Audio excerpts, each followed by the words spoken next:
உங்களுக்கெல்லாம் தெரியும், கடந்த மாதம் 22ஆம் தேதி 3 மணி அளவில் மகள்காம் என்ற மாவட்டத்தில் 26 அப்பாவி சுற்றுலா பயணிகளை சுற்று கொண்ட தீவிரவாதத்தை கண்டித்தும், நமது பாரதிய ஜனதா கட்சியினுடைய தேசப்பழித்தர்கள் மீது பொய் வழக்கு போடும் தமிழக அரசை கண்டித்தும் தமிழகம் முழுவதும் இன்று கண்டன ஆர்ப்பாட்டம் நடைபெற்றுக் கொண்டிருக்கின்றது. அதன் ஒரு பகுதியாக நாமக்கல் கிழக்கு மாவட்டத்தில் இந்த கண்டன ஆர்ப்பாட்டமானது நடைபெற்றுக் கொண்டிருக்கின்றது.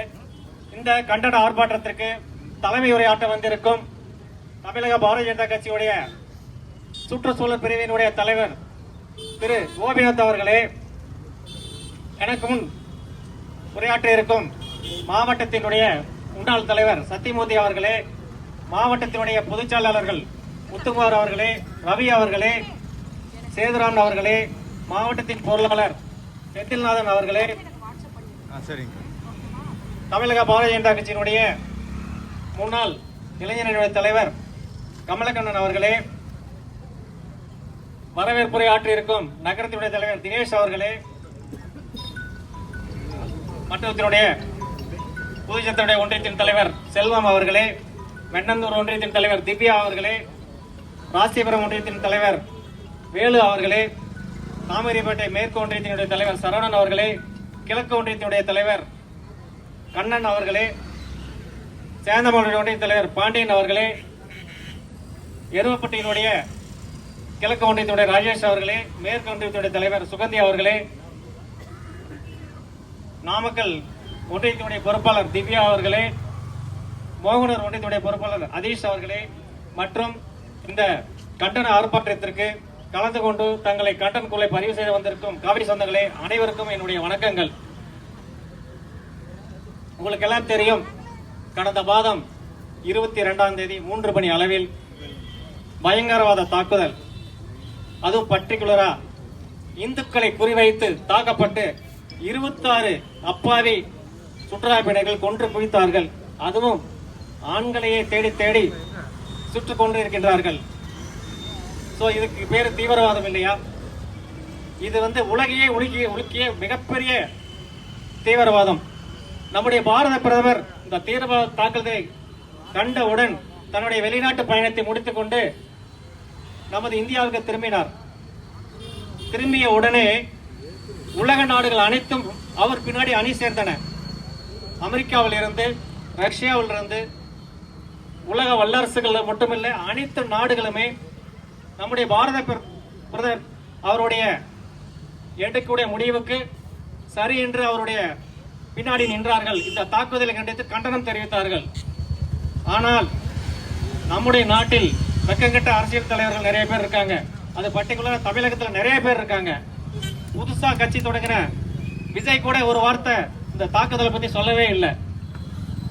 இப்ப இருக்கிற முதலமைச்சர் கூட அதை பத்தியும் ஒரு வார்த்தை கூட இந்த அப்பாவி இறந்தவங்களை பத்தி ஒரு கண்டன குரல் சொல்லவே இல்லை.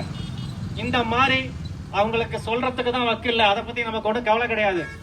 ஆனா இந்த தாக்குதலை கண்டித்து போராடிய தேசபக்தர்கள் அனைவரும் மீதுமே பொய் வழக்கு போடுகிறார்கள்.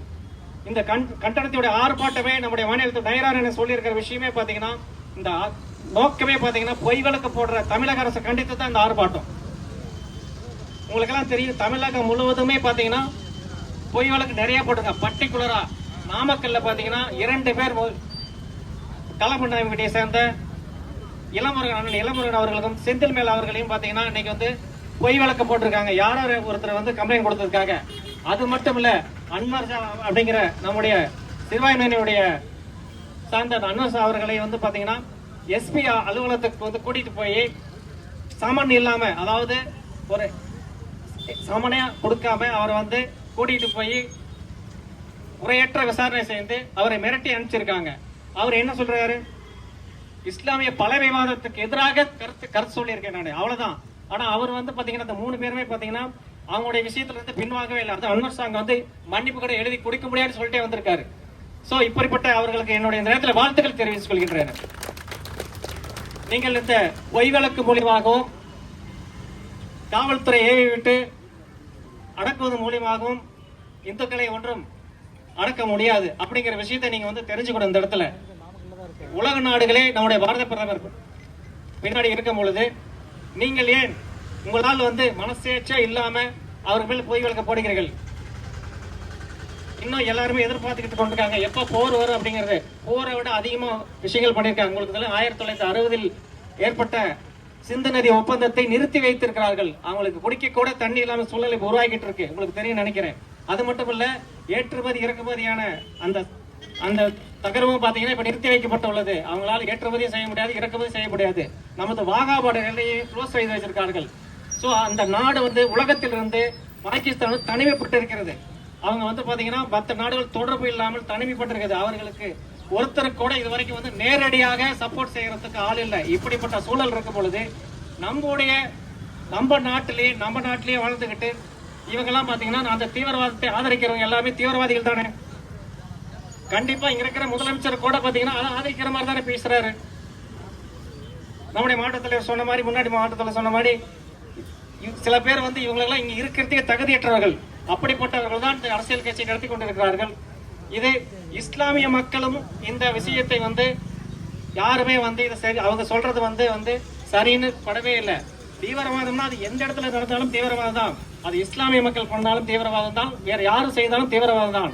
சோ அவர்கள் செய்த வந்து புனிதம் என்று சில பேர் பேசிக்கொண்டு இருக்கிறார்கள். இந்த சூழல் தான் இன்றைக்கு கண்டன ஆர்ப்பாட்டம் என்பது நம்முடைய தமிழகம் நடைபெற்றுக் கொண்டிருக்கிறது.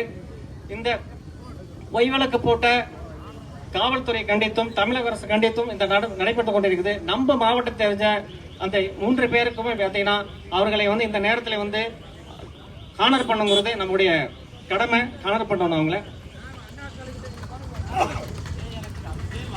சேந்தமங்கலத்தை சேர்ந்த அண்ணன் இளமுருகன் அவர்கள் போடுங்க.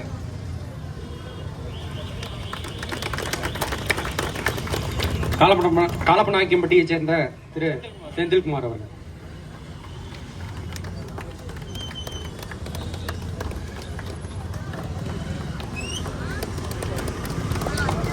மேலும் நாமக்கல் நகர் பகுதியைச் சேர்ந்த சிறுபான்மையின அணி பிரிவு தலைவர் அன்வர் ஷாஜி அவர்கள்.